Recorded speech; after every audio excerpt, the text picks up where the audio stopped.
what is accepted is honesty. And you have to understand, it's kind of like this. You ever notice how you'll see, like, let's say, and I have nothing against mobsters, but let's say a mobster, right? You see somebody that's a mobster, he gets away with lots of crimes, he gets all this money, he gets everything he wants, right? But he's doing what we consider bad things, he's, doing things to people, doing stuff that's illegal, right? So we think, God, how does he get all this? How is the universe giving him all this and allowing all this? But the universe doesn't register wrong, right, all those things. There's no system like that. There's no divine where there's bad and wrong.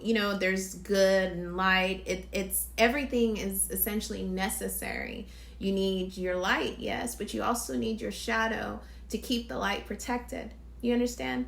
So everything is needed for balance. So even in the divine, you are essentially, as some people would, let's put it like this so everybody understands, but let's say you have angelic, right?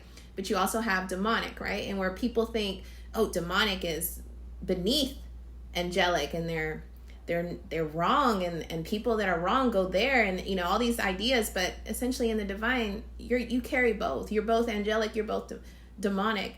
And demonic is not considered all of these things that people put it out as. It's actually considered honesty. And the shadow realm and places like that, you have to be your most authentic. You have to be your most honest. And to many people, that is a scary, scary, scary thing, right? To be so completely honest that we live in our truth. And to others, that would be considered chaos, right? To not live in a structured belief system that we in this world have built. So if people don't live inside that reality, then they're considered wrong, or something's wrong with them, or they're bad, or all these things. But that's not how it works. The universe is looking for honesty, being the most authentic you are, not what the world has built, but your own authenticity. And that is a hard word to say, by the way. But what I'm trying to say is, it's not about you being a good or a bad person. It's about, are you being authentic? Are you being your true self, right?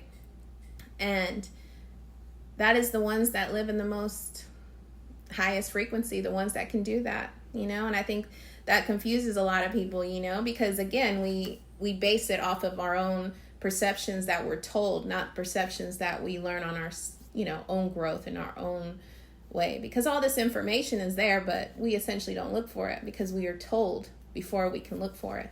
You hear what I'm saying?